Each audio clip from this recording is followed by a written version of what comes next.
আমরা ইমানদারা কোরআন থেকে শিক্ষা নেন।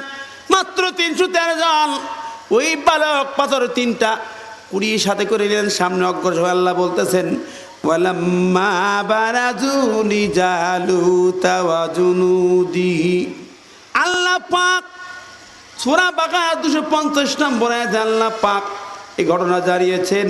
ওরা যখন জালুতার সেনাবাহিনীর মুখোমুখি কলু, তখন তারা পড়ছে রব্বানা আফরিগ আলাইনা সাবরা, হে আল্লাহ, হে রব, রব শব্দ আছে গোলা, রব্বানা, হে সমস্ত শক্তির আধার, সমস্ত শক্তি ক্ষমতা যার হাতে, তুমি রব, তুমি আমাদেরকে সবর নামক শক্তি দাও, অবিচল অটল শক্তি দাও। অসাব্বিত আকদামানা, আমাদের পাগুলোকে মজবুত করে দাও, যেন পা পিছন দিকে না যায়, সামনে যায়। কদম মজবুত করো। অংশুরনা আলাল কওমিল কাফিরিন, আর এই কাফির সম্প্রদায়ের পরে আমাদের বিজয় দাও। জোরে বলেন সুবহানাল্লাহ। দোয়া করছে আল্লাহ অবিচল সবর নামক অবিচল শক্তি দাও। ঠিক না বে ঠিক? যেন আমরা সামনে যাই, পিছনে না যাই, পালাই না যাই। আর আমরা কি করি? পালাই বাড়ি যাই, তাই দোয়া করি, ঠিক না? এরা দোয়া করতে কোন জায়গায় দেখেন দোয়াটা? কাফেরদের মোকাবেলার জন্য ময়দানে পড়তেছেন এই দোয়া, ঠিক না বে ঠিক? আর আমরা এই দোয়া নামাজ পড়ি কারা? যারা জীবনেও ইসলামী আন্দোলনের মিছিলে যাব না, কাজে যাব না। কথা ঠিক না বে ঠিক? তাফসীর মাহফিল হবে 144 ধারা জারি করেছে এক সময়, যশোরের এক মাহফিল। এখন এক মুরব্বী সম্পর্কে শুনছিলাম, বাড়ি আসবে, উনি আসবেন বিকেলবেলা সাইকেল নিয়ে বাড়ি থেকে বের হয়েছেন। মোড়ে এসে জিজ্ঞাসা করে ভাই ওদিকের খবর কি? বলছে খবর খারাপ, দুই পক্ষ মিছিল হচ্ছে, কখন বেঁধে যায় তা ঠিক নেই। ওই জায়গায় সাইকেল ঘোরাইয়া বাড়ি গেলেন। বাড়িতে সাইকেল রেখে মসজিদে ঢুকলেন, নামাজ পড়ি, দোয়া করে রব্বানা আফরিগ আলাইনা সাবরা ওয়া সাব্বিত আকদামানা ওয়ানসুরনা আলাল কওমিল কাফিরিন, হে আল্লাহ সবর দাও, যেন পালাই বাড়ি না যায়, পা মজবুত করে দাও। আর কাফেরদের বিরুদ্ধে যুদ্ধে আসলাম, বিজয় দাও। কি বলে? ও পালাই বাড়ি এসে কয় আল্লাহ পালাই যেন না যাই। আর যুদ্ধে আসি, বিজয় দাও। যুদ্ধে আছে না, পালাই বাড়ি এসে চুরি করে আছে। এই দোয়া কবুল হয়? দোয়া কোন জায়গায় কোন দোয়া পড়া লাগে হিসাব নাই আমাদের। এই দোয়া আমরা নামাজের পরে মসজিদে বসে বসে পড়ি। যে হুজুরা নিরপেক্ষ হুজুর তারাও পড়ে, নিরপেক্ষ হুজুর, ইসলামী আন্দোলন করে না, রাজনীতি করে না, কয় ওসব ইসলামে নেই, ফেতনা ফাসাদের যুগ, ওসব তাহলে আমরা নেই, আমরা ভালো মানুষ। কি এরকম লোক আছে না? এই লোকের সংখ্যা বেশি এখন, ঠিক না বে ঠিক? তারা আবার এ দোয়া পড়তেছে। দোয়া পড়লেই কি কবুল হয়? হ্যাঁ, সেদিন আব্দুল সালাম ভাই সাথে ছিলেন। আপনাদের এই পাশের এক থানায় মাহফিল করতে গেলাম, কুমারখালের পাশে। উপজেলা চেয়ারম্যান উনি এসে মঞ্চে এসে উনি বক্তে শুনে বিসমিল্লাহ মাজরিয়া মুরসা ইন্না রাব্বিলা গফুরুর রহিম। শ্রোতারাও হাসে যে কি কয়, বিসমিল্লাহির রহমানির পড়া যেমন তো কয় বিসমিল্লাহি মাজরিয়া। আরে কোন দোয়া কোথায় লাগাইল? আমরাও এরকম পড়ি, কোন দোয়া কোন জায়গায় পড়ছি তা তো জানি না, আন্দাজে পড়ি। আমাদের এলাকায় এক মুরব্বীর গল্প শুনছিলাম। উনি নামাজের দোয়া, নামাজ শেষে মুনাজাত করে প্রায় পড়ে রব্বি হাবলি ওয়ালাদান সালিহান। এক মুসল্লি যুবক বলে হুজুর প্রতি ওয়াক্তে এই দোয়া কেন পড়ে, হেতু কি? আর একজনের কাছে মানে শুনেছি, হুজুরের কাছে। হুজুরের মানেটা কি? মানে শুনে চিন্তা করে আল্লাহ, এই হুজুরের বয়স 80, স্ত্রী বেঁচে নেই, 10টা ভোলা ভাত, ঠিক আছে। এসে বলছে হুজুর আপনার বয়স 80, চাষিমা বেঁচে নেই, 10টা ভোলা পান নেই, আপনার সংসার চালাতে কত কষ্ট হয় তা আমরা খবর রাখি। তারপরও প্রতি ওক্তে আপনি আল্লাহর কাছে পোলা পান চান কেন? আল্লাহ ভোলা দাও, ভোলা দাও, ভোলা দাও, আল্লাহ নেক সন্তান দাও, এ দোয়া করেন কেন? তাতে বাবু আমি তো ওরকম দোয়া কখনো করি না, তো এমনি জীবন বাঁচে না। বলো কি কেন? ওই যে পড়েন রব্বি হাবলি ওয়ালাদান সালিহান, ওর মানে তো আল্লাহ একটা নেক সন্তান দাও। তা দেখো তো বাবু, ওর মানে যে ওই থাকি আমি জানি। কোন দোয়া কোথায় পড়া লাগে হিসাব নাই, মানেও জানি না, বুঝিও না, কোরআন বুঝি না, দোয়াও বুঝি না, ইসলামই বুঝি না। এই দোয়া বাড়ি বসার দেওয়া যায়। অনেক হুজুররা আমাদের ছোটোবেলায় কিতাব খোলার দোয়া শিখাইত। কিতাব খুলতে হবে, কী পড়ি? রব্বি ইশরাহ লি সাদরি ওয়া ইয়াসসির লি আমরি ওয়াহলুল উকদাতাম মিন লিসানি ইয়াফকাহু কওলি। এই দোয়াটা পড়ে কিতাব খুলতে হয়, কোরআন কিতাব হাতে বড় কিতাব খুলতে হয়। এখন আমি পরে যখন ওই আয়াত তাফসীর পড়তে গেলাম, পড়ি দেখি সর্বনাশ। দেখি মুসা পড়েছেন ওই দোয়াটা কখন?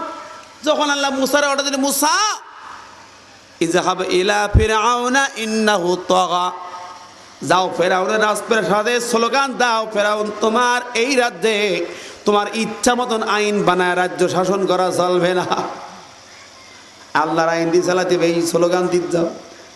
নবুয়ত দিই আল্লাহ বলে যাও ফেরাউনের রাজ দরবারে, নবুয়তের প্রথম যাত্রা শুরু করো ফেরাউনের রাজপ্রাসাদ থেকে। কলিমাতে সলিমাতে এসে নামাজ পড়তে যাই, এই দাওয়াত নবীদেরকে দিতে আল্লাহ বলেন। মুসা বলেন, আল্লাহ রাব্বুল আলামিন, আমি তো ফেরাউনের দরবারে মার্ডার কেসের আসামি, তুমি তো জানো।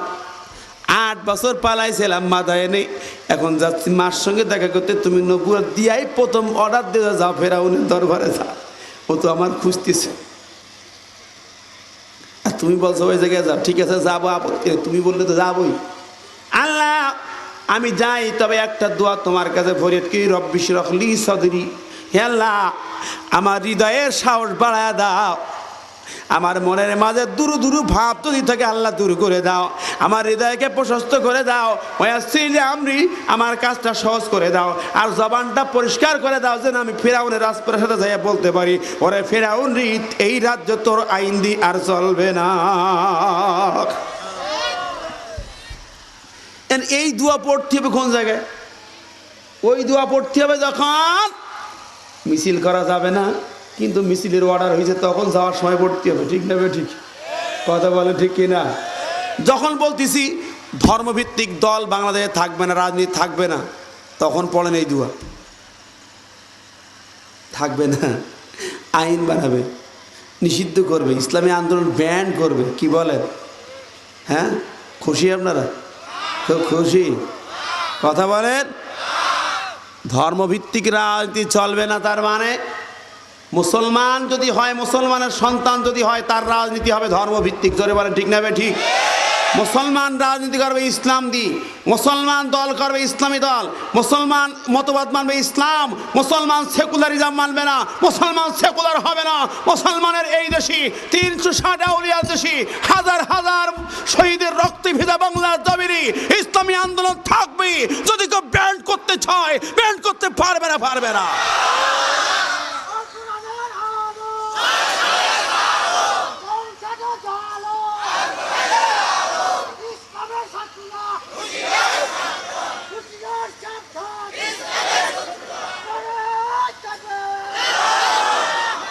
আমার প্রিয় ভাইরা, সুতরাং আমাদেরকে আল্লাহর জমিনে আল্লাহর দিন কায়েম আমাদের 1 নম্বর কাজ, প্রধান কাজ, সব ফরজের বড় ফরজ। কথা বলেন ঠিক না? সেই দায়িত্ব পালন করতে গিয়ে যদি বাধা আসে, যদি ব্যারিকেড আসে, যদি তারা মারতে চায়, যদি তারা ধরতে চায়, জেলে দিতে চায়, সব কিছু মাথা পেতে নিয়ে আল্লাহর এই রাজ্য আল্লাহ রঙে রঙিন করার জন্য জাহাজ পথে কঠিন স্লোগান দিতে হবে। সেই স্লোগান হলো ওই দোয়া। তো রব দিয়ে শুরু, মানে সমস্ত শক্তির আধার আল্লাহ তুমি। আমার ভাইরা, এরপরে হযরত দাউদ আলাইহিস সালাম আর তার ভাইরা যখন সামনে আগাইলেন, দোয়া পড়লেন। ওই যে দোয়াটা পড়লেন 250 নম্বর সূরা বাকারায়, হে আল্লাহ তুমি রব, তুমি অবিচল শক্তি দাও, তুমি ইমানটা মজবুত করে দাও, তুমি আমাদের পদযুগল মজবুত করে দাও, যেন জোরালো কণ্ঠে তোমার দিনের কাজ, দিন প্রতিষ্ঠার আন্দোলন করতে পারি। জোরে বলুন সুবহানাল্লাহ। আমরা ওই দোয়া পড়বো, কি বলেন ঠিক না? ঠিক। আমার একটা স্বপ্ন পূরণ করো ও গো দয়াময়, তোমার পথে চলতে গিয়ে মন যেন হয় আমার, তোমার পথে চলতে গিয়ে মরণ যেন হয়। আমি অটল যেন থাকতে পারি আল কোরআনের সাথে, ধৈর্য নিয়ে ডাকতে পারি দিল কায়েমের পথে। আমি অটল যেন থাকতে পারি আল কোরআনের সাথে, ধৈর্য নিয়ে ডাকতে পারি দিল কায়েমের পথে। আমায় ধৈর্য দিও, সাহস দিও ও গো দয়াময়, তোমার কথা বলতে গিয়ে মরণ যেন হয় আমার, তোমার পথে চলতে গিয়ে মরণ যেন হয়। জোরে বলেন আমিন। আমার মেয়েরা, জালুত 3 লক্ষ সৈন্য নিয়ে সেনাপতি তার সৈনিকদেরকে রাতের বেলা অর্ডার দিয়েছে, তোমরা ঘুমাবে, সকালে তোমাদের উঠা লাগবে না, এই যুদ্ধের ময়দানে তোমাদের প্রয়োজন হবে না, আমি একাই যথেষ্ট। আমি সূর্য উদয় হবে সামনে যাব, শতিনিক মুসলমান তালুত বাহিনীকে আমি তাদেরকে ধরে দুনিয়ার বুক থেকে খতম করে তারপরে নাস্তা খাবো। সেনাপতি কঠিন সেনাপতি, বিরাট দেহের অধিকারী, 60 হাত লম্বা দেহ। কিতাবে পড়েছি যুদ্ধের ময়দানে মাথায় যে লোহার টুপি পরা দিলেন, তালুত তোমার বাহিনী যারা আসছো সবাই আমার সামনে আসো, তোমাদেরকে খতম না করে নাস্তা খাবো না, ওয়াদা করেছি, আমি প্রতিজ্ঞা করেছি। তালুত বললেন কে যাবে দুশমনের মোকাবেলা করার জন্য, কে যাবে? ছোট্ট সৈনিক দাউদ আলাইহিস সালাতু ওয়াস সালাম দাঁড়ালেন, ও সেনাপতি আপনি অর্ডার দেন, এই মুহূর্তে আমি ওই বড় দুশমনের মোকাবেলা করে আসি। জোরে বলেন সুবহানাল্লাহ। 11 বছরের সৈনিক কয় আমারে অনুমতি দেন, আমি যাই। কোরআন পড়েন, ইসলামের ইতিহাস দেখেন, যুগে যুগে আল্লাহর দুশমন যত বড় তাকে খতম করার জন্য আল্লাহর অস্ত্র তত ছোট। দুশমন যত বড় আল্লাহর অস্ত্র তত।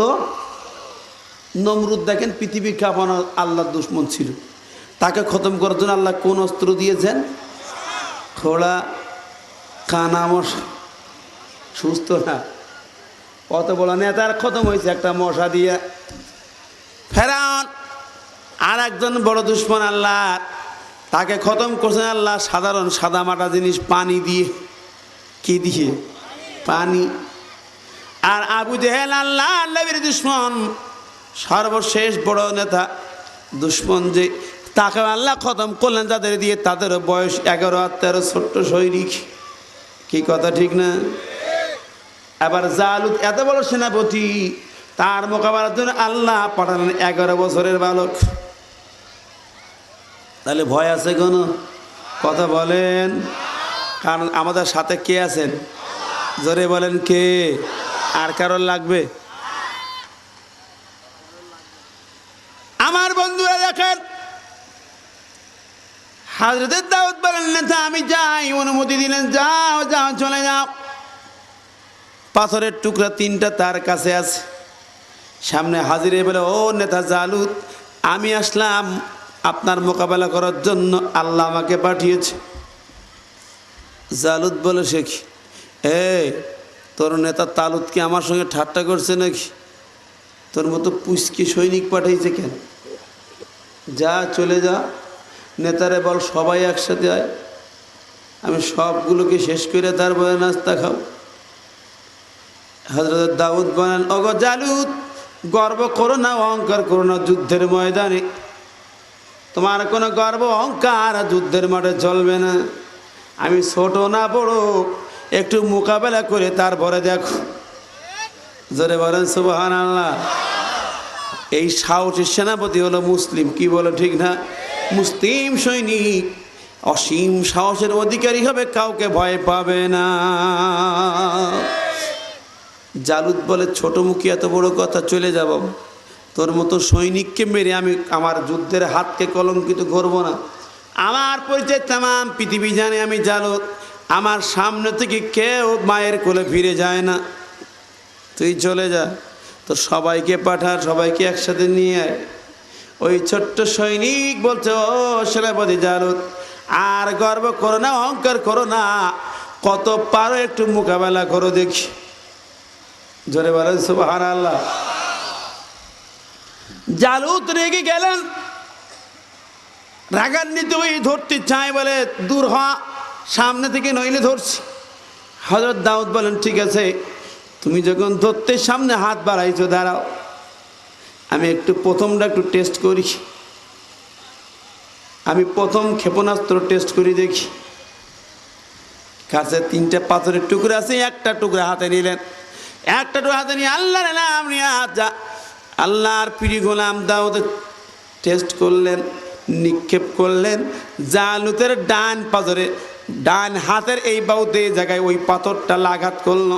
এখানে লাগার সঙ্গে সঙ্গে এত জোরে বিকট শব্দ হলো, কঠিন শব্দ হলো, চিৎকার দিয়ে ওই জালুত লাফিয়ে উঠেছে।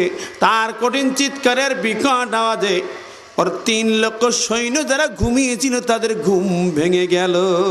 জোরে বলুন সুবহানাল্লাহ। ঘুম ভেঙে গেল ওদের, বিকট আওয়াজ, কঠিন আওয়াজ। শুধু তাই না, ডান পাজরে আঘাত আনার পরে এই বাহুটা, হাতটা এখান থেকে শুধু আঘাত করলো না, এখান থেকে খুলে হাতটা পড়ে গেল জমিনে। জোরে বলেন সুবহানাল্লাহ। জালুত চিন্তা করলে ব্যাপারটাকে কি হইল, কি মারলো, কি করলো, বুঝতেই পারলো না। হাত পড়ে গেল, লাগলো কি, দাঁড়ায় আছে, চিন্তায় আছে। ওদিকে 3 লক্ষ সৈন্যের ঘুম ভাঙছে। ওরা বলছে ব্যাপার কি, নেতায় এত জোরে চিৎকার মারলো কে, হয়েছে কি তা কি জানি, খোঁজ নেওয়া দরকার। ইতিমধ্যেই দাউদ বলে, নেতা, কাফির সম্রাট, আর কি বলতে চাও, আর কোনো কথা বলবা? শোনো, এবার আর এক কান যন্ত্র দিই, টেস্ট করলাম, টেস্টে ফলাফল ভালো, দাঁড়াও আর একটা দিই। এবার দ্বিতীয় যখন পাথরের টুকরা ছুঁড়ে মারলেন, জালুতের বাম পাথরে যে আঘাত করলো, এখানে আঘাত করার সঙ্গে সঙ্গে দেখে আবার পূর্বের ন্যায় বিকট আওয়াজ, চিৎকার দিয়ে লাফিয়ে উঠলো এবং বাম পাথরখানে এখান থেকে খসে পড়ে গেল। জোরে বলুন সুবহানাল্লাহ, আর জোরে বলুন সুবহানাল্লাহ। নেতা হতভম্ব হয়ে দাঁড়ায় গেছে, হাত দোকান নেই, মনে হচ্ছে কার্টুন ছবি। তার 3 লক্ষ সৈন্য পোশাক পরে দৌড় দিয়েছে মাঠে, চল শিগগির চল, বিপদ মনে হয়, বিপদ সংকেত। 3 লক্ষ সৈন্য দৌড়ে আসতেছে। দাউদ দাঁড়ায় আছে, জালুতের অবস্থা ওই, দোকানে হাত নাই। সৈনিকেরা মনে করে ব্যাপার কি, কি হলো, হয়েছেটা কি, ঘটনা কি, বুঝতে চায় না, বুঝতে পারে না। নেতা এভাবে দাঁড়িয়ে থাকলো কেন, কারণ কি দেখি। ওরা অবাক হয়ে গেল, এই হালাত কেন, এ তো বুঝতে পারি না। আল্লাহর প্রিয় নবী হযরত দাউদ তিনি তার হাতে সংরক্ষিত সেই 3 নম্বর জিনিসটা বের করলেন, পাথরের টুকরা বের করলেন। ওই 3য় পাথরের টুকরা যখন ছুঁড়ে মারলেন জালুতের দিকে, জালুতের মাথায় আঘাত করলো। মাথায় আঘাত করে তার দেহের মধ্যে পাথর প্রবেশ করলো। জালুত এমন শব্দ, জোরে শব্দ শুধু না, এবার ফুলে বেলুনের মতো বাস্ট হয়ে ধুলার সঙ্গে মিশে একাকার হয়ে গেল। জোরে বলুন সুবহানাল্লাহ, আরো জোরে বলুন সুবহানাল্লাহ। 3 লক্ষ সৈন্য চিন্তা করছে ব্যাপার কি, ওইটুকু সৈনিকের সামনে আমাদের নেতা শেষ। হায় হায়, এই পুচকি পুলার হাতে যে আমার এত বড় নেতা শেষ হয়, তাহলে আসল বাহিনী তো সব পিছনে। এখন দে ছুট দে পালা, আর দরকার নেই।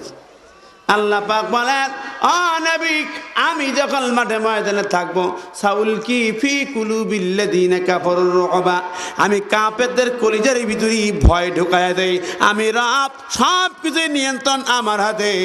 ওদের কলিজায় এমন ভয় ঢুকায়া দেই, তোমরা আঘাত করলেই ওরা দুনিয়ার থেকে বিদায়। জোরে বলেন সুবহানাল্লাহ। কলিজায় ভয় ঢুকছে, সব দৌড়ায় পালাইলো। মুসলমানদের বিজয়ের পতাকা পথ করে উঠলো। এই বিজয় দেবার মালিককে, জোরে বলেন কে? পথরের ভিতরে কি শক্তি ছিল, এ শক্তি কার হাতে? আল্লাহ সূরা ফিলে কি বলেন? আলাম তারা কাইফা ফাআলা রাব্বুকা বিআসহাবিল ফিল। ও নবী, তুমি কি দেখোনি তোমার রব, রব্বুকা তোমার রব যিনি সমস্ত শক্তির মালিক, তিনি এই হস্তি বাহিনীর বিশাল বাহিনীর সঙ্গে কি করলেন, তুমি কি দেখোনি? এখানে আল্লাহ রব ব্যবহার করেছেন, মানে ওই রকম বিশাল বিশাল দুশ্মনের বাহিনী, যত শক্তি যত দাপট দেখাক না কেন, সমস্ত শক্তি সমস্ত দাপটকে চূর্ণ বিচূর্ণ করে দেবার ক্ষমতাধর মালিক হলেন আল্লাহ, তিনি হলেন রব। যারা বলে ঠিক না বে ঠিক, তিনি রব, তিনি সব, কথা ঠিক না? সব তিনি ছাড়া কেউ নেই। আমার ভাইরা, আমরা সে রবকে চিনতে পারি না, আমরা গোলামিতে বুঝলাম না। গোলামি আপনি করবেন, আপনার গোটা জীবনটাকে অবশ্যই আল্লাহ রুবুবিয়তের রঙে তো ঢেলে সাজাতে হবে। শক্তি ক্ষমতা, আজকে দুনিয়ার সামান্য ছোট ছোট শক্তি, একটু ক্ষমতা, একটু চুনুভুটি ক্ষমতা পাই মনে করে কি না হয়ে গেছে, কি বলে দেখবেন গ্রামগঞ্জে এখন মানুষের আল্লাহ আকবার, কোনো ব্যাংক যারা চুনুভুটি যারা চ্যাং ব্যাং যারা সব এখন কিছু না একটা হয়ে গেছে। কি বলেন, ক্ষমতা পাই মনে হয় যে কি যে হয়েছে রে বাবা, চশমা এখন মাথায়, চশমা চোখই নেই সব মাথায়, কথা ঠিক না? চশমা এখন চোখি না সব এই জামার এই জায়গায়, হ্যাঁ। আর যারা লুঙ্গি সুজা করে পড়তে পারতো না জিন্সের প্যান্ট পরে, ক্ষমতার জোর টিকতে পারে না, গ্রামগঞ্জের সাধারণ বাবা নাকে চটর বটর করতো, এখন বগল ভাগ করে হাঁটে। পাওয়ার ক্ষমতা মনে করে কি হয়েছে, এ গ্রামে এর ভয় দেখাই, ওর ভয় দেখাই, তোর মারবো, এর কাটবো, এই করবো সেই করবো। আরে কুজো সুজাই সুতি পারে না, সেও কয় তফসির মাহফিল হবে না। আশ্চর্য ব্যাপার, মানে পাওয়ার পাইছে মনে করলে পাওয়ার পাইছে, কিছু না পাইছে। হে মিয়া, এ পাওয়ার তোর কয়দিন, দুদিন পরে পালাবি কোথায়? এত পাওয়ার দেখে দুদিন পরে যাবি কই? এক মাঘে তো শীত যায় না, কি যায়? কথা বলেন যায়? এখন খুব হইসই করো, যা ইচ্ছা তাই করে মনে করো কি না হয়েছি মিয়া। নমরুদ, ফেরাউন, হামান, কামান, সাদ্দাত, আবু জেহেল একটাও দুনিয়ায় বেশি নেই। কথা বলেন ঠিক না বে ঠিক? তুমি এই করবে সেই করবে, অনেক কিছু উদ্ধার করবে, বাংলার জমিন থেকে ইসলামের নাম নিশানা মুছে দেবে। প্ল্যান করছো ইসলামের নাম নিশানা রাখবা না। নজরুল ইসলামের নাম থেকে ইসলাম কাটো, সলিমুল্লাহ মুসলিম হলের নাম থেকে মুসলিম কেটে বাদ দিয়েছিলে, মনোগ্রাম থেকে কোনো আয়াতকে তুলে দিয়েছিলে, এখন আবার প্ল্যান নিয়ে সেকুলারিজম কায়েম করবা, ধর্মনিরপেক্ষ মতবাদ। কি বলে? হ্যাঁ, অপেক্ষা করো, রেডি হচ্ছে তোমাদের জন্য আল্লাহ, আর আল্লাহর কিছু বাহিনী তৈরি হতেছে। কি বলে ঠিক না বে ঠিক? যদি বলেন ঠিক না? আমার প্রিয় ভাইরা, কেটে সিটি বাদ দিয়ে ক্ষমতার যা ইচ্ছা তাই করতে চায়, এত শক্তি এত বহর দেখায় না। এই জমিনের পরে যারা শক্তি দেখি, দাপট দেখি, তারা কেউ কিন্তু দুনিয়ার মঞ্চে বেছে নেই। কথা বলে ঠিক না বে ঠিক? আরে তুমি তো সামান্য শক্তি দেখাবে, এই দেশে তোমাদের বাবারাও বড় বড় শক্তি দেখিয়েছে, এখন ব্যান করবে, তোমার বাবারাও ব্যান করেছিল, তারপরও বাংলার জমিন থেকে ব্যান করে ইসলামী আন্দোলনকে উচ্ছেদ করা যায়নি। কথা বলে ঠিক না ঠিক? ব্যান করে ইসলামী আন্দোলনকে উচ্ছেদ করা যায়নি, তখন তো হাতে গোনা 2-4 লোক ছিল। আর এখন ব্যান করবি, এখন বাংলার ঘরে ঘরে, প্রতিটি ওয়ার্ডে, প্রতিটি গ্রামে মর্দে মুজাহিদ তার জীবনের তাজা রক্ত ঢেলে দেওয়ার দীপ্ত শপথ নিয়েছে। এখন 2-1,000 নয়, 2-1 লাখ নয়, অন্ততপক্ষে 10-20 লাখও খতম করে কিন্তু উচ্ছেদ করতে পারবে না।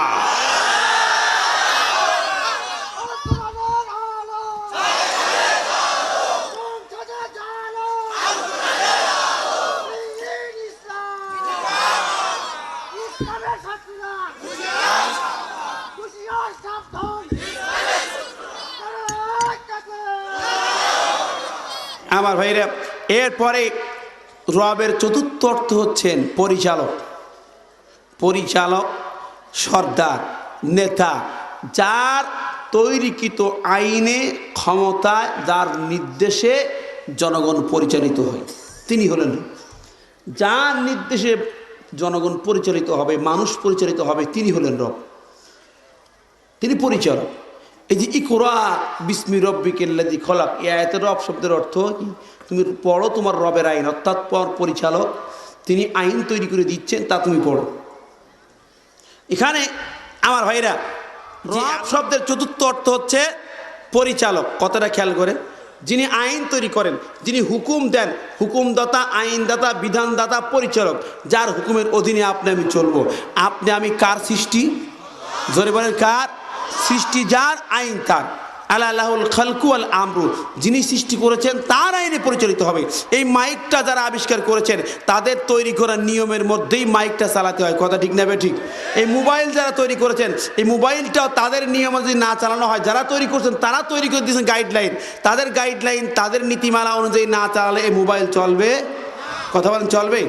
তো আমাদেরকে তৈরি করেছেন যে আল্লাহ পাক, সেই আল্লাহর আইন ছাড়া, তার দেয়া প্রদর্শিত নিয়ম নীতি ছাড়া যদি আমরা চলি তাহলে কি চলবে? চলা যাবে? সুখ শান্তি পাওয়া যাবে না। তিনি রব, যিনি স্রষ্টা, তিনি রব, তিনি আইন তৈরি করে দিয়েছেন এই সৃষ্টিকে পরিচালনার জন্য। সম্মানিত হাজিরিন, আমার প্রিয় বন্ধুরা, এখানেই হলো পার্থক্য। সারা দুনিয়ায় আল্লাহ পাক রুহুল জগৎ সৃষ্টি করে বলেছেন আলাস্তু বিরব্বিকুম, এই কারণে সৃষ্টিকর্তা আল্লাহ এটাকে কেউ অস্বীকার করে না। নমরুদ, ফেরাউন, আবু জেহেল, সাদ্দাত, যারা দুনিয়া বুকে বড় বড় নেতা হয়েছেন, তারা কেউ বলেনি যে দুনিয়াকে সৃষ্টি করেছেন তারা, এ কথা তারা বলেনি। তারা বলেছিল কি? সৃষ্টিকর আল্লাহ, সৃষ্টি করছেন আল্লাহ, তবে এই পরিচালক আমরা, চালাবো আমরা। যেমন ফেরাউন, সে বলেছিল আনা রাব্বুকুমুল আলা। ফেরাউন কখনো স্রষ্টা দাবি করেনি, সৃষ্টিকর্তা দাবি করেনি। ফেরাউন দাবি করেছিল কি? আমি রব, আমি বড় রব, আমি রব, এটা দাবি করেছিল ফেরাউন। কেন দাবি করেছিল? ফেরাউন বলেছে, ফেরাউনের বক্তব্য পরিষ্কার এসেছে, ওয়ানাদা ফিরআউনু ফি কওমিহি, ওয়ানাদা ফিরআউনু ফি কওমিহি ক্বালা ইয়া কওমি আলাইসা লি মুলকু মিসরা ওয়াহাদিহিল আনহারু তাজরি মিন তাখতি। ফেরাউন বলেছিল, হে আমার জাতির লোকেরা, এই জাতির নেতা আমি, এই জাতির সর্দার আমি, এই জাতির পরিচালক আমি, আইন বানাই আমি, পরিচালনা করি আমি, দেশের জাতির জ্বালা আমি, কাজেই আমি রব, আমি রব। এই দাবি ফেরাউন করেছিল। ফেরাউন কিন্তু স্রষ্টা দাবি করেননি, ইলাহা দাবি করেননি, অন্য কিছু দাবি করেন, দাবি করলেন আমি রব। তার রব মানে কি? আইন দাদা, হুকুম দাদা, পরিচালক। এখন আমরা যারা দুনিয়ার রব মানছি, কার কার আইনে গোলামি করি, মৃত্যুর পরে কবরে যখন যাবেন প্রশ্ন হবে মার রব্বুকা, মানে কি? ও বান্দা, দুনিয়ার বুকে তুমি কার আইন মেনে চলেছ? কার আইন মেনে চলেছ, এটা প্রশ্ন। তোমার রব কি? মানে দুনিয়ায় তোমার আইন, কোন আইনের গোলাম তুমি ছিলে? আজকে দুনিয়ায় আমরা আইন মানি কার? আল্লাহর আইন মানি নাকি? নেই। আমার দেশে আল্লাহর আইনের শাসন নাই। আমরা কেউ সেকুলার, কেউ ন্যাশনালিস্ট, কেউ কমিউনিস্ট, কেউ ক্যাপিটালিস্ট, কি বলে ঠিক না? কেউ পুঁজিবাদী, কেউ সমাজতন্ত্রী, কেউ গণতন্ত্রী, কেউ ধর্মনিরপেক্ষ। এখানে একটা আল্লাহর আইন আছে, এর মধ্যে কথা বলেন আছে নাকি? তাহলে যখন যার আইন মানেন সে হলো আপনার রব, যার আইন আপনি মানেন সে হলো আপনার রব। আপনি যেই মতবাদের হোতাকে মানেন সে আপনার রব। যদি আপনি লেনিনের মতবাদ মানেন, লেনিন আপনার রব। যদি আব্রাহাম লিঙ্কনের মতবাদ মানেন, আব্রাহাম লিঙ্কন আপনার রব। যদি আপনি এই দেশে আব্বার আইন মানেন, আব্বা রব। মেভাইয়ের আইন মানেন, মেভাই রব। বুবুর আইন মানে বুবু রব। ভাবির আইন মানলে ভাবি রব। চাচার আইন মানলে চাচা রব। কি বলে ঠিক না? এখন আমাদের দেশে সেকুলারিজম কায়েম করে, ধর্মনিরপেক্ষ মতবাদ, যারা খুব খুশিতে বাঘ, ঠিক আছে আমরা এই মতবাদের সঙ্গে আসি, তারা রব মানে ওদেরকে, সেকুলার নেতাদেরকে। কথা বলে ঠিক না? ওদের রব কিন্তু আল্লাহ হতে পারবে না, আল্লাহ রব নন। আল্লাহ রব তাদের হবেন যারা একমাত্র আল্লাহর ইজাম, ইসলামের আইন মানবেন, ইসলামকে দিয়ে গোটা দেশ জাতি চালাবেন, তাদের রব হবেন একমাত্র আল্লাহ। কথা বলেন ঠিক না? আমার ভাইরা, যদি আমরা মুসলমান দাবি করি, ইসলাম যদি আমার ইজাম হয়, ধর্ম হয়, মতবাদ হয়, আমি যে আল্লাহকে রব স্বীকার করি, অবশ্যই আপনার ইজাম হবে একমাত্র ইসলাম। ইসলাম ছাড়া কোনো ইজাম আমার হতে পারে না, মতবাদ হতে পারে না। সুতরাং সেকুলারিজম আমার এই দেশে চলতে আমরা দিতে চাই না। কথা ঠিক না? ঠিক। সেকুলারিজম চান? কথা বলেন, চান না ইসলাম? এখন ইসলামকে বাদ দিয়ে সেকুলারিজম বসানোর পরিকল্পনা। শিক্ষানীতিতে বলা হয়েছে শিক্ষানীতি হবে সেকুলার এবং গণমুখী। কেন হবে সেকুলার? শিক্ষানীতি হবে কোরআনের আলোকে, ইসলামের আলোকে। আমরা মুসলমান, এই দেশের 86% মুসলমান। শিক্ষানীতি হবে ইসলামের আলোকে, শিক্ষানীতি হবে কোরআনের আলোকে, রাষ্ট্রীয় নীতি হবে ইসলামের আলোকে, কোরআনের আলোকে। কোরআনের বাইরে, ইসলামের বাইরে কোন সেকুলারিজম, ধর্মনিরপেক্ষ মতবাদ এবং শিক্ষা বাংলার তৌহিদতা মানে না। আমার প্রিয় ভাইরা, এখানে হলো পার্থক্য। কোরআনে অসংখ্য দলিল এসেছে যে ফেরাউনরা রব দাবি করেছিল, অন্য কোনো দাবিদার তারা ছিল না। আকাশ বাতাস সব আল্লাহ, কিন্তু আইন চলবে আবার, এটা হতে পারে না। আল্লাহ রাব্বুল আলামিন বলেছেন উবুদু রাব্বাকুম আল্লাযী খালাকাকুম, যিনি তোমাদের সৃষ্টি করেছেন, তোমরা তোমাদের সেই রবের গোলামি করো, সেই রবের আইন মানো, আর কোনো আইন মানতে পারবে না।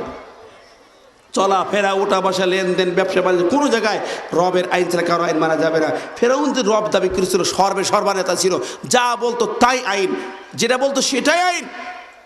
আমার প্রিয় বন্ধুরা, এই রব দেখেন কত পার্থক্য। যখন হযরত আসিয়াকে বলেছে, আসিয়া আমি রব দাবি করি, তুমি আমাকে রব মেনে নাও।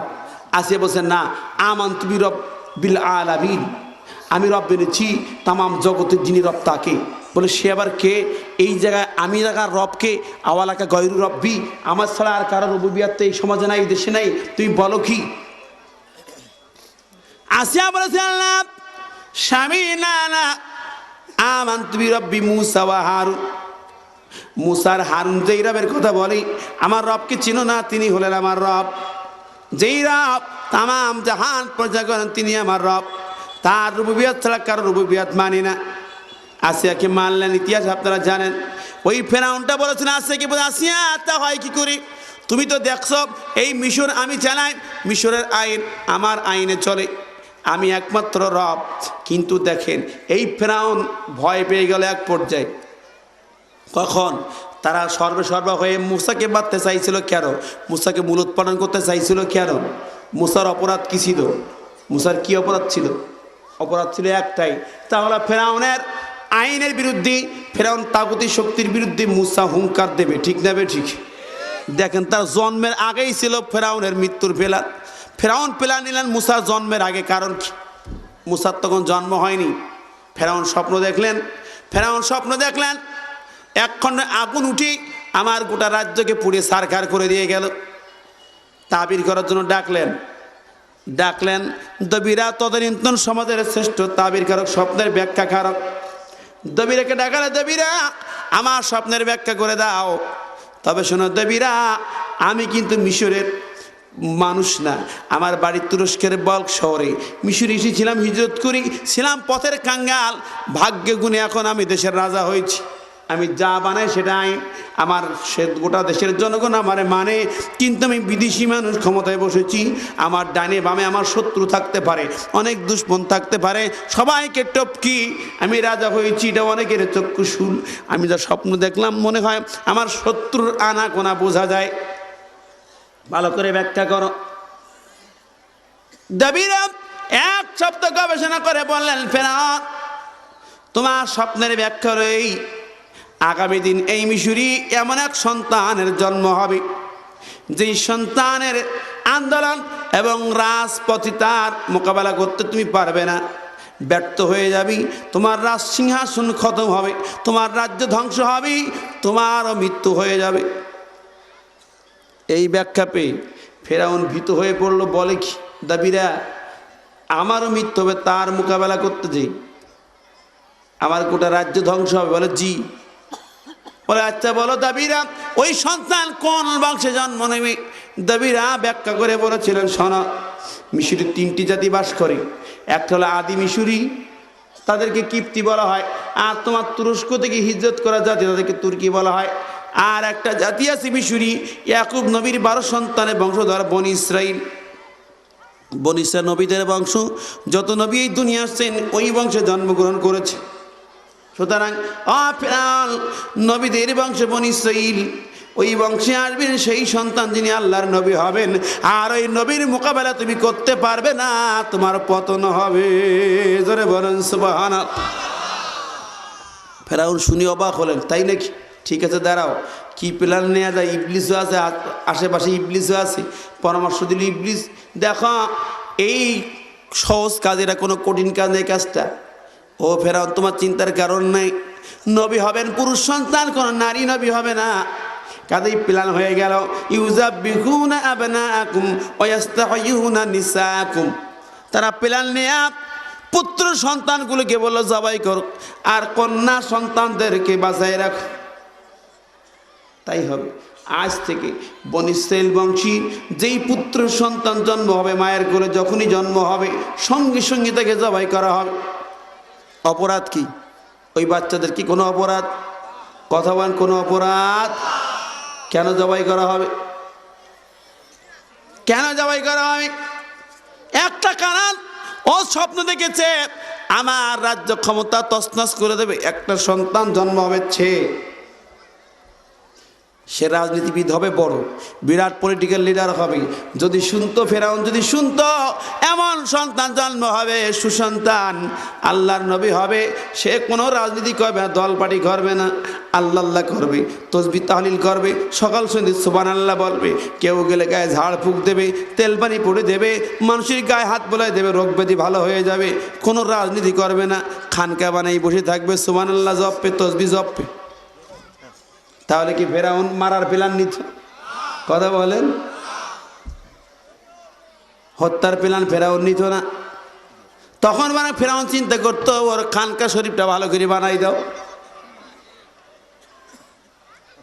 অপরাধ ওই শিশু নবী বড় পলিটিক্যাল লিডার হবে, রাজনীতি করবেন, আন্দোলন করবেন, রাজ্য ক্ষমতা চলে যাবে, এটাই হলো তাদের অপরাধ। কথা ঠিক না বে ঠিক? আজকে আমাদের অপরাধ কি?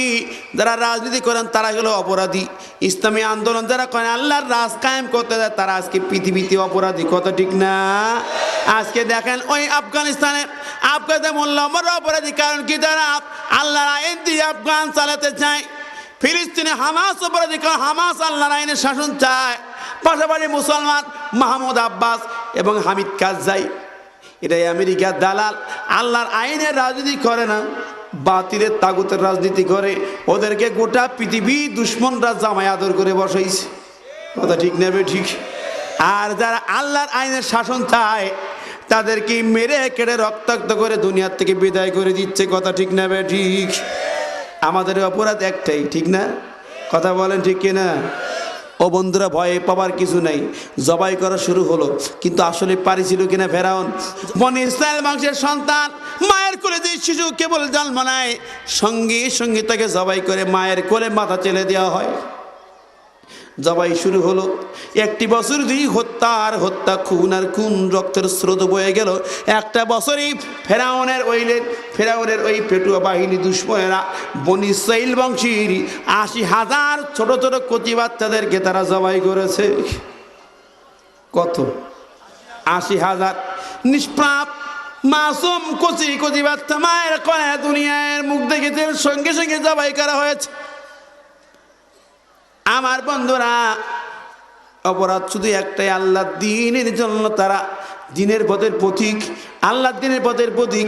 এদের মধ্যে একজন হবেন নবী, আল্লাহর আইনের শাসনের জন্য তিনি চেষ্টা চালাবেন, এটাই হলো তাদের অপরাধ। আজকে আপনার আমার অপরাধ একটু ক্ষতি দেখেন। অপরাধটা কি?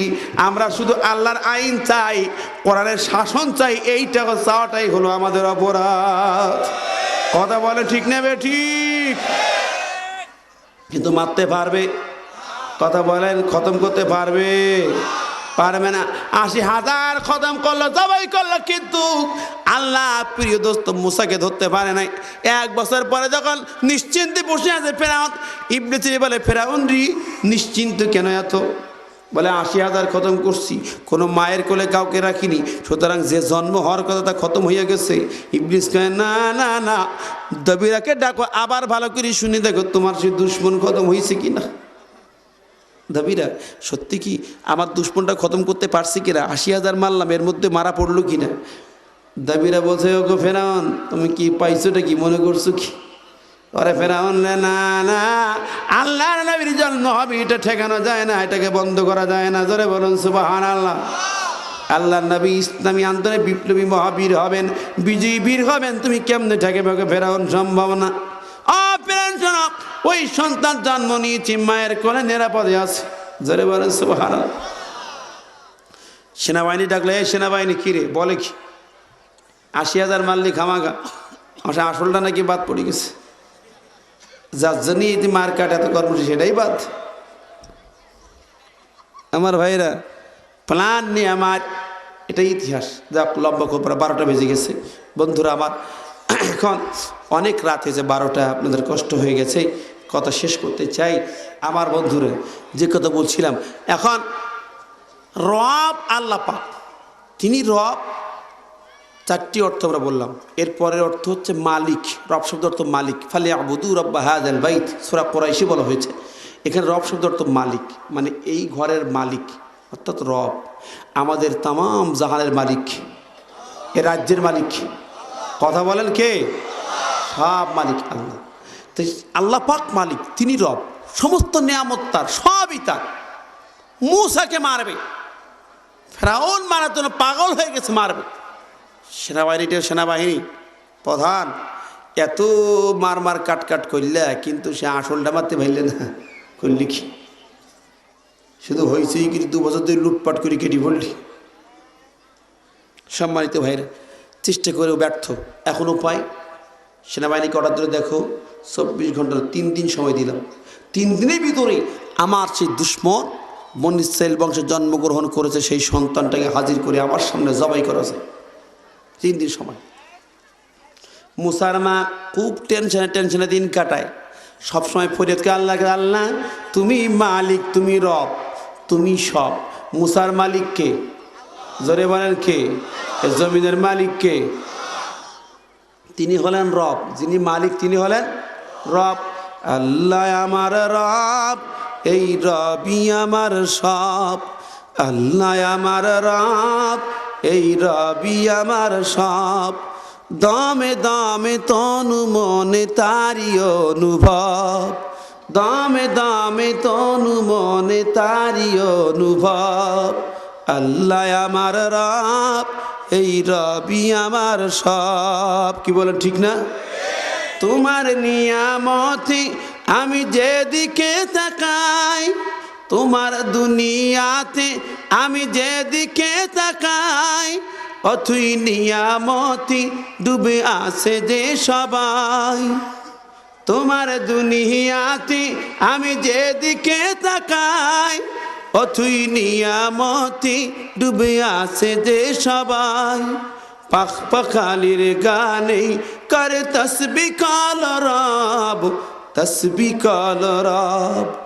আল্লাহ আমার রব, এই রবি আমার সব।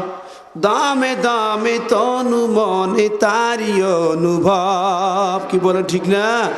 সবই রব তিনি, মালিক তিনি। মুসার মা চিন্তা করে পেরেশান হয়ে যায়, আল্লাহ তোমার এই বান্দা, ছোট্ট বান্দাকে তোমার কাছে সুপর্দ করলাম। মাবুদরি ওই সেনাবাহিনী ফেরাউনির ওরা অর্ডার করি, আবার 3 দিন অর্ডার করে এলাকায় প্রবেশ করবে। আমি কিভাবে তোমার এই গোলামটা হেফাজত করবে? তুমি তোমার কাছে সুপর্দ করে দিলেন। মুসার মাকে রেখে দিয়ে পেরেশান আল্লাহর দরবারে, সমস্ত দোয়া সব কিছু আল্লাহর দফতরে। আল্লাহ রাব্বুল আলামিন বলে তোমার চিন্তার কারণ নাই। ও মুসার মা ইউখাদা, আমি মুসার মালিক ওর হেফাজতের দায়িত্বশীল। জোরে বলুন সুবহানাল্লাহ। ভাইরা আমার, সেনাবাহিনী যখন প্রবেশ করবে এলাকায়, ভোরে বেলা মুসার মা মারিয়ামকে বলো, যা নদীর কিনারে যা, অবস্থা দেখ, মেষপালগুলো নিয়ে যা।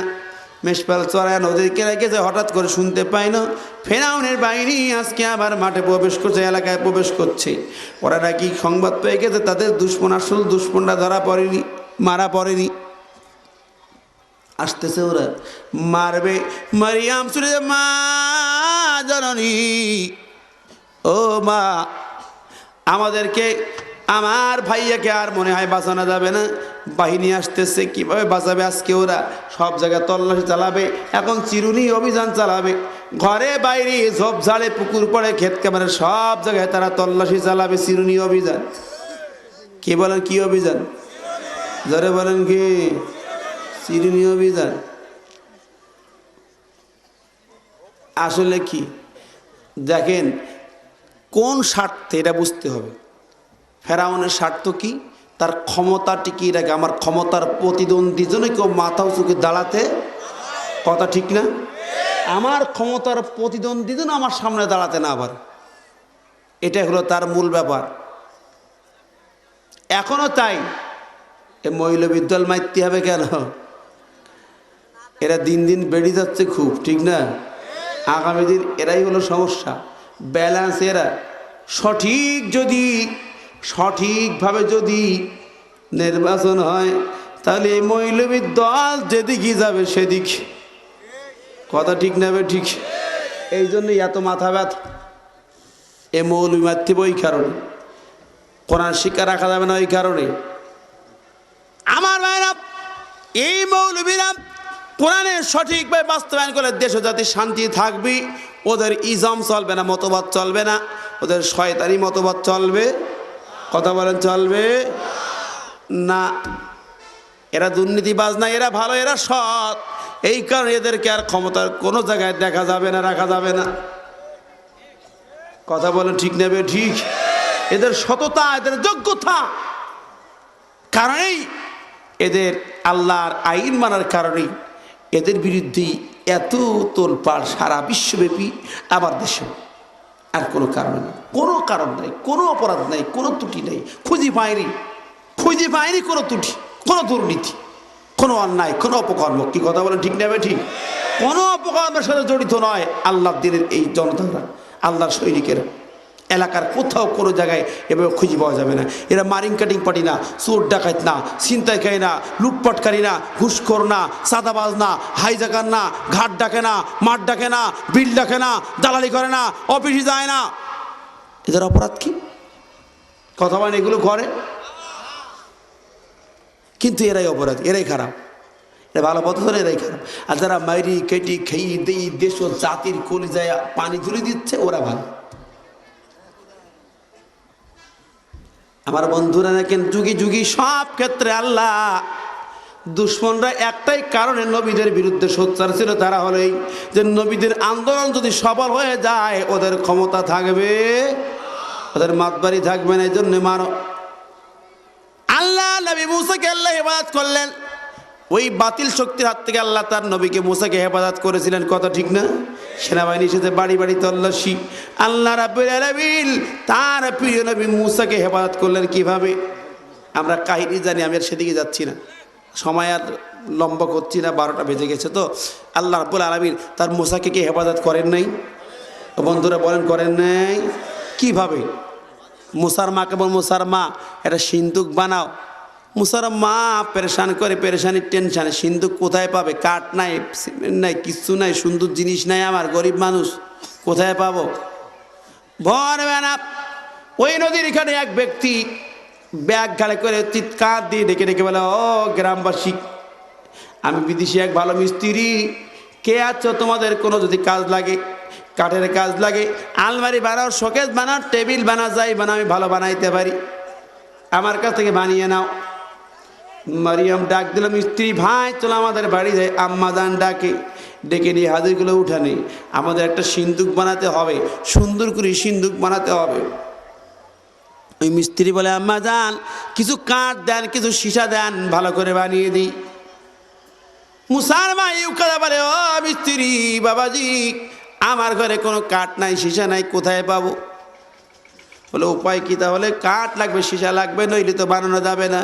মুসার মা চিন্তা করে, আল্লাহ একটু পরেই ওই ফেরাউনের আর্মিরা আসবে, ওরা তল্লাশি চালাবে, আমার বাচ্চাটাকে গ্রেপ্তার করে নিয়ে জবাই করবে, আমি কিভাবে সহ্য করবো? আমি সইতে পারবো না। ওই মিস্ত্রি বলে, আম্মা জান চিন্তা নাই, পেরেশানি নাই, আপনি একটি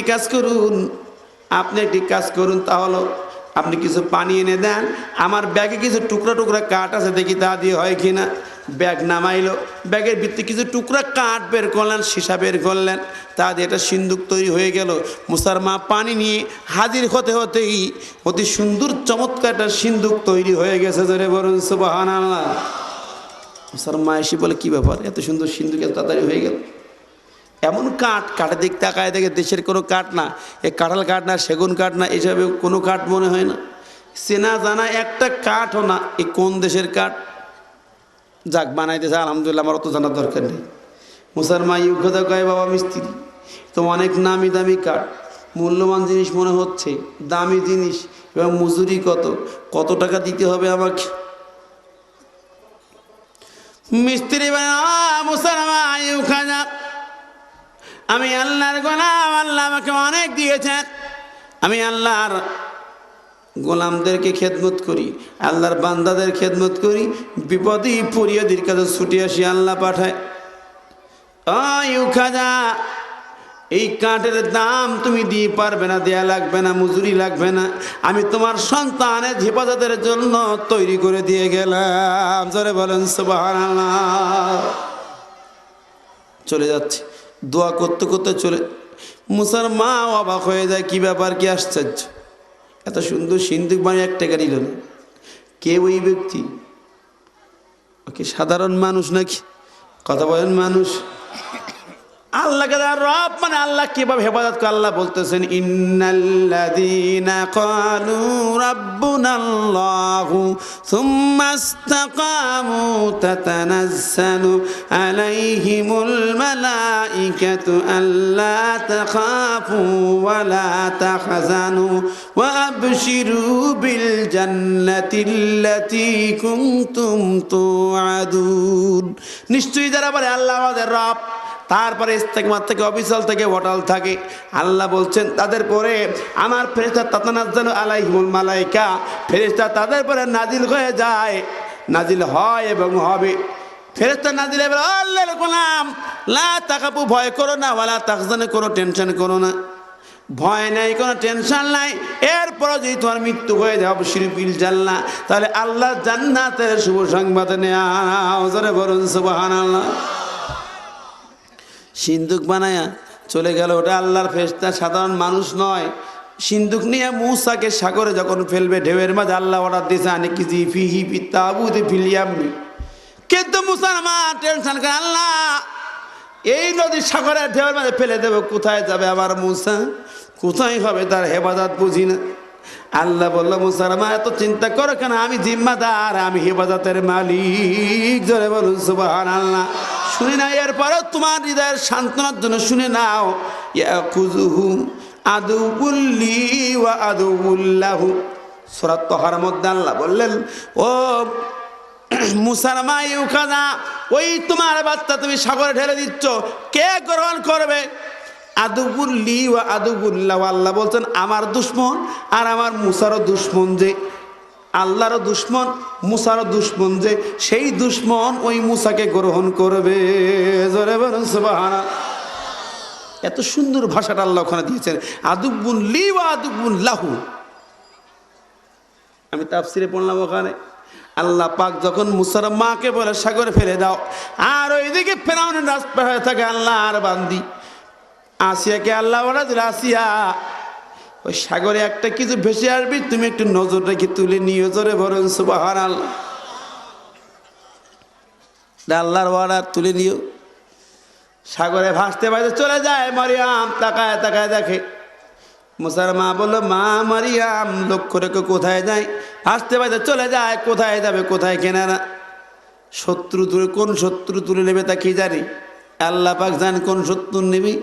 আর দেখলো না, ভাসতে ভাসতে কোথায় যাবে, যাইতে যাইতে চলে গেল সোজা ফেরাউনের রাজপ্রাসাদের ঘাটে। জোরে বলুন সুবহানাল্লাহ।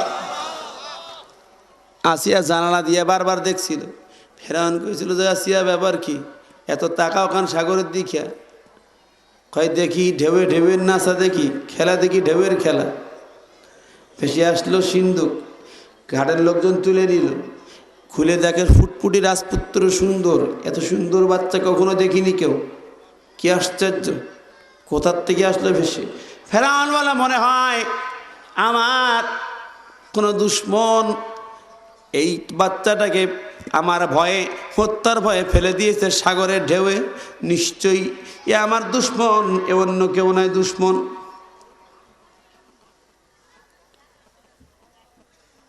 ফেরাউন চিন্তা করা, দুশ্মন একে মেরে ফেলা। আসিয়া সুলেমান, না না, স্বামী নাড়তে দেবো না, নাড়তাকে দেবো, বলা যান তা হবে না, এই বাচ্চাটা সুন্দর চেহারার বাচ্চা, আমি সন্তান রূপে গ্রহণ করব। ফেরাউন বলে, মা আমার দুশ্মন হতে পারে তো, তুমি এরে গ্রহণ করবে, তার মানে? আসিয়া যুক্তি দিয়ে বুঝাইল, ওগো স্বামীরি, এই যে সিন্দুকটার দিকে চেয়ে দেখো, এই কাঠ তোমার দেশের কোনো গাছের কাঠ কিনা বলো? যদি এই দেশের হয়, বনী ইসরাইল বংশের সন্তান যদি হবে, তাহলে এই কাঠের সিন্দুক বনী ইসরাইল পাবে কোথায়? এই এলাকার কাঠ না, এই দেশের কাঠ না, এ অন্য কোনো দেশ বহু দূর থেকে ভেসে এসেছে, এ আমার দেশের, আমার এলাকার কোনো সন্তান না। জোরে বলেন সুবহানাল্লাহ। দেখেন কতটুকুন আলামত দিয়ে বোঝাইয়া দিল, বলে তা হইলেও তো হতে পারে, ঠিক। তুলে নিলেন আসিয়ার কোলে, মূসা আসিয়ার কোলে, হেফাজত করলেন কে? এটা জোরে বলেন কে? আল্লাহ পাক। আপনার আমার হেফাজতের মালিক কে? আপনার আমার রব কে? এখন রবের যে 5টি অর্থ, আমার লালন পালনকারী আল্লাহ, খাওয়া পড়ার দায়িত্ব আল্লাহ, নিরাপত্তার দায়িত্ব আল্লাহর, আমার জিম্মাদার আল্লাহ, আমার জান মানে নিরাপত্তা দেন আল্লাহ, সমস্ত শক্তি তার, তার কাছে চাইব, তার কাছে ফরিয়াদ করব, তার নামাজ পড়ব, তার আইনের গোলামি করব। কথা ঠিক নেবে ঠিক? আল্লাহ ছাড়া কারো আইন মানা যাবে না। কথা বলেন ঠিক না? এখন যারা আল্লাহর আইনের শাসন মানতে চায় না, ইসলামের রাজনীতি নেই বলি ফতোয়া দেয়, কবরে যখন যাবে মার রাব্বু কার, তুমি আইন মানছো কার, তখন কি বলবে? কথা বলেন। যারা আব্বার আইন মানে তারা কি বলবে? আব্বা আমার রব নাকি? কি বলতে হবে?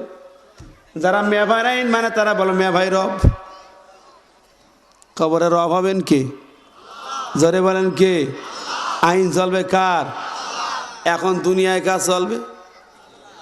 হ্যাঁ, এই জায়গায় বলি আমার, আমরা মতব্বর, আমাদের আইন চলবে, আমরা যা করবো তাই। হ্যাঁ, এখন আমরা আইন যা বানাবো তাই, যা খুশি তাই। আমার ভাইরা এই জন্য অনেকেই এই জায়গায় ধরা। আল্লাহকে রব মানতে না পারি, তাহলে আল্লাহ রব হবেন না। অনেক রাত হয়েছে, আসলে আজকে প্রথম দিন, আগামীকাল আপনার আবার আসতে হবে, এজন্য আর রব্বা করতে চাই না। আমরা রব্বাকুম, আল্লাহ যে কথা বলেছেন, রবের ইবাদত করো। কবরে যিনি রব হবেন, এই দুনিয়ার জীবনের ব্যক্তি, পরিবার, সমাজ, রাষ্ট্র, সব জায়গায় রব মানতে হবে কার? তবে আইন মানতে হবে কার? ইবাদত হবে কার? আল্লাহ পাকের। সম্মানিত হাজিরিন, কথা শেষ করতে চাই, আপনারা উঠছেন, দোয়া হবে না, চলে যাবেন দোয়া না করে। আমার আলোচনার একটা সিডি ক্যাসেট এখানে তাহজিব সেন্টার, যারা আজকে তো রেকর্ড করছে, রাজশাহী থেকে আসছেন, ওনাদের একটা সিডি ক্যাসেট ওনাদের কাছে আছে, আমারই আলোচনা। তাহজিব সেন্টার এখানেই আছে, আপনারা এই সিডি এখানে গ্রহণ করতে নিতে পারেন। সম্মানিত হাজিরিন, আমি আলোচনা শেষ করেছি, তবে আমি বলবো, অনেক কথা, রবের আলোচনা এত সহজে শেষ করা যায় না। আমি খুব সংক্ষেপে, খুব শর্টে কথাগুলো আনার চেষ্টা করেছি। আমাদের জীবনের সকল ক্ষেত্রে এই 5টি অর্থে যদি আমরা মানতে পারি, সব ক্ষেত্রে, সব জায়গায়, চাষবাসে বলি, ব্যবসায় বলি, চাকরি বলি, অফিসে, আদালতে, সব জায়গায় যদি সে আল্লাহকে রব মানতে পারি, তবেই নাজাত পাওয়া যাবে। কথা বলেন ঠিক না? তা না হলে নাজাত পাওয়া যাবে না। আসুন সে মহান মালিকের গোলামি করি এবং তার দাবে ফরিয়াদ করি, দোয়া করি। এর দোষী বই আল্লাহুম্মা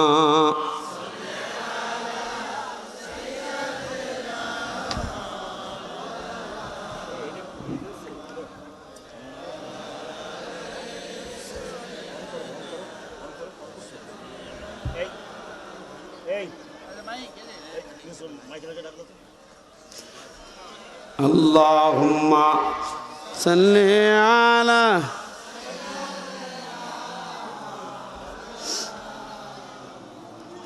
বাইক চালু হয়নি,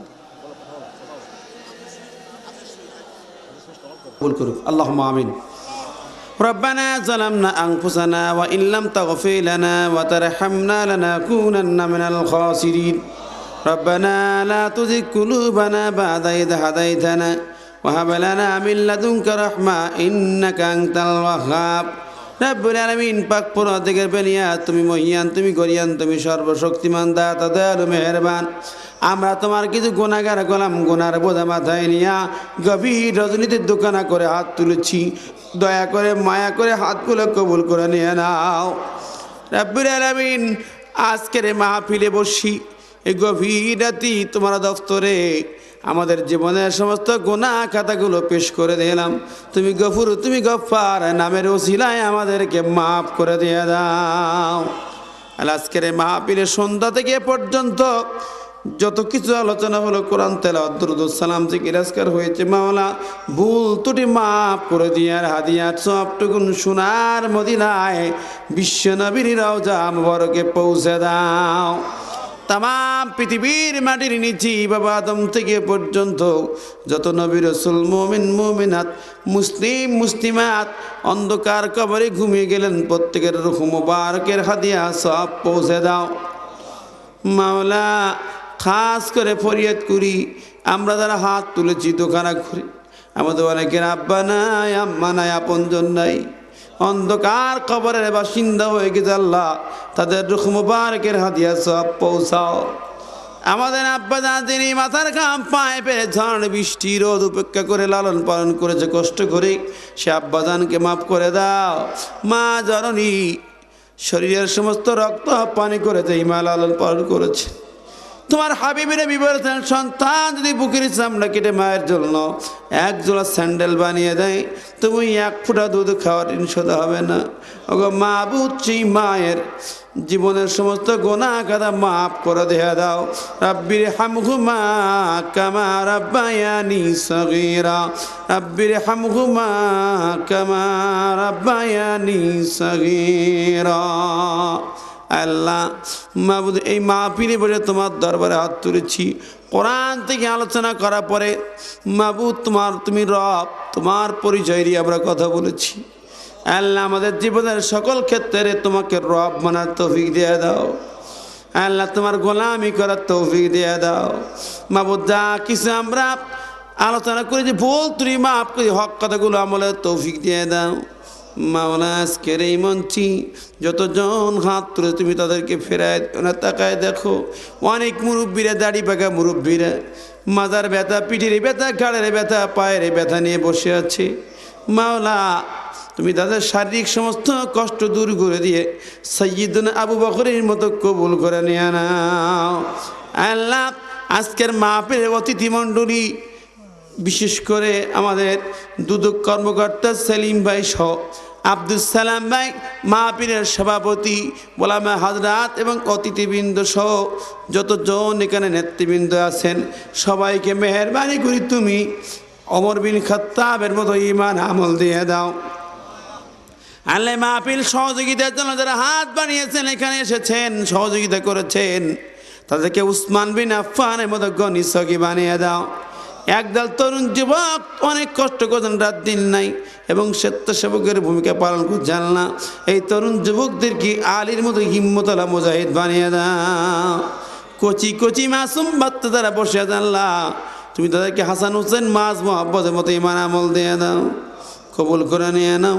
পর্দার ভিতরে অসংখ্য মায়েরা বোনেরা আছেন, মাবুদের সকল মা বোনদেরকে মা খাদিজা, আয়েশা, ফাতিমা, সুমাইয়া, আসিয়ার মতো কবুল করে নিয়ে নাও। তাদের তুমি নেক মাকসুদ পূর্ণ করে দাও, যায় যেটা কবুল করো। অনেক ব্যথা বেদনা আছে আল্লাহ তুমি দূর করে দিয়ে দাও। পারিবারিক জীবনের শান্তি দিয়ে দাও। দাম্পত্য জীবনকে সুখময় করে দিয়ে দাও। সন্তান হেনা মায়েদের কোলকে তুমি অনেক সন্তান দিয়ে ঠান্ডা করে দাও। আমরা যারা হাত তুলেছি আল্লাহ, গভীর রজনীতি তোমার কাছে ক্ষমা চাই, মাপ চাই, জান্নাতি মেহমান হতে চাই। মাবুদ তোমার কাছে একটি ফরিয়াদ, এই জমিনে আমরা কিছুই চাইছি আল্লাহ, গভীর রজনীতি তোমার কাছে ক্ষমা চাই, মাপ চাই, জান্নাতি মেহমান হতে চাই। মাবুদ তোমার কাছে একটি ফরিয়াদ, এই জমিনে আমরা কিছুই চাই না, তোমার আইনের শাসন চাই, তোমার গোলামি প্রতিষ্ঠা কেটে আমরা চাই। রাব্বুল আলামিন এই জমিনটাকে তোমার কোরআনের জন্য কবুল করে নিয়ে নাও। এই দেশের কর্ণদাতা আল্লাহ তুমি তাদেরকে কোরআনের হিদায়াত নসিব করে দাও। কোরআনের জ্ঞান দিয়ে তাদের আত্মা তুমি ভরপুর করে দিয়ে দাও। আল্লাহ যারা কোরআনের বিপক্ষে অবস্থান নিয়ে আল্লাহ তুমি তাদের হিদায়াত নসিব করো। মাবুদুরি এই দেশের স্বাধীনতার সার্বভৌমত্বকে তুমি হেফাজত করো। বিশেষ করে ইসলামকে, ইসলামী আন্দোলনকে তুমি হেফাজত করো বাবুদ। রাব্বুল আলামিন তোমার দ্বীনকে, তোমার কোরআনকে তুমি হেফাজত করো বাবুদ।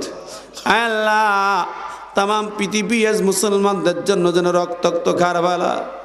মাওলা রে তুমি কি দেখছো না ফিলিস্তিনের মাটিতে কত রক্ত, কত লাশ। আল্লাহ 8 দিনের কচি বাচ্চাটাকেও তারা জবাই করেছে। মাওলা তুমি কি তারা কান্না শুনতে পাও না? ওগো মাবুদ তুমি কি বসনিয়া চেসনিয়া কসবায় মায়েদের কান্না শুনতে পাও না? তুমি কি আফগানে পাহাড়ের গুহায় লক্ষ লক্ষ মুজাহিদের কান্না শুনতে পাচ্ছ না? মাওলা তুমি কি জেলখানাগুলোতে কুচি কুচি শিশু ছেলেদের কান্না শুনতে পাচ্ছ না? আল্লাহ রিমান্ডে নিয়ে যাদেরকে কষ্ট দিচ্ছে আল্লাহ তুমি কি তাদের করুণা আর্তনাদ শুনতে পাচ্ছ না? মাওলা ও রব তুমি মালিক, তুমি জিম্মাদার। এ সকল রক্তের বিনিময়ে, লাশের বিনিময়ে চোখের কান্না কবুল করে নিয়া গোটা পৃথিবীর মুসলিম মিল্লাতকে তুমি হেফাজত করো। আল্লাহ ইসলামী আন্দোলনগুলোকে তুমি হেফাজত করো। আল্লাহ তোমার দ্বীনের মুজাহিদদের কি ঐক্যবদ্ধ হওয়ার তৌফিক দিয়ে দাও। গোটা পৃথিবীর ইহুদি নাসারা বেদিনদের সমস্ত জুলুম অত্যাচারের হাত থেকে আমাদেরকে রক্ষা কর। ربنا أفرغ علينا صبرا وثبت أقدامنا وانصرنا على القوم الكافرين ربنا لا تؤاخذنا إن نسينا واخطأنا ربنا ولا تحمل علينا إصرا كما حملته على الذين من قبلنا ربنا ولا تحملنا ما لا طاقة لنا به واعف عنا واغفر لنا وارحمنا أنت مولانا فانصرنا على القوم الكافرين আল্লাহ দয়া করে তুমি আমাদেরকে কবুল করে রেখে দাও। আল্লাহ কবুলের তাফসীর মাহফিলকে তুমি মঞ্জুর করে রেখে দাও। এই মাহফিলের জন্য আল্লাহ আমার কিছু ভাইদের রাত দিন খানা পেনা নাই কষ্ট, সকল কষ্ট দূর করে দিয়ে তুমি তাদেরকে তোমার কোরআনের নূর দিয়ে মুনাওয়ার করে দিয়ে দাও। আল্লাহ কোরআনের মস্কে যারা সুন্দর করে ঢেলে সাজিয়ে আল্লাহ তুমি তাদের জন্য জান্নাতকে ঢেলে সাজিয়ে দিও রাব্বুল আলামিন। এই কবরে আট এলাকার মাটির নিচে যত বান্দা বান্দি ঘুমিয়ে গেল আল্লাহ তুমি তাদের মাফ করে দাও। কোরআনের মাহফিল উসিলায় তুমি তাদের কি জান্নাতের নূর দিয়ে মুনাওয়ার করে দিয়ে দাও। আল্লাহ এলাকার প্রতিটি ঘরকে তোমার কোরআনের জন্য কবুল করে নাও। মাবুদরি এই গভীর রজনীতে হাত তুলে কে কি চাই তুমি জানো। প্রত্যেকের মনের খবর রাখো, সকলের নেক আশা যায় যেটা কবুল করে দাও। আর যার যা মনের ব্যথা বেদনা যন্ত্রণা রহমত দিয়ে দূর করে দাও। ربنا آتنا في الدنيا حسنة وفي الآخرة حسنة وقنا عذاب النار। আল্লাহ কখন ডাক দেবে মালাকুল মউত তো জানি না, কোন মুহূর্তে ডাক দেবে জানি না। অন্ধকার কবর কঠিন ভয়ঙ্কর জায়গা। আল্লাহ কবর সাপ বিচ্ছু পোকামাকড়ের ঘর। দয়া করে তুমি আমাদেরকে সাপের খাবার বানায় না, পোকামাকড়ের খাবার বানায় না।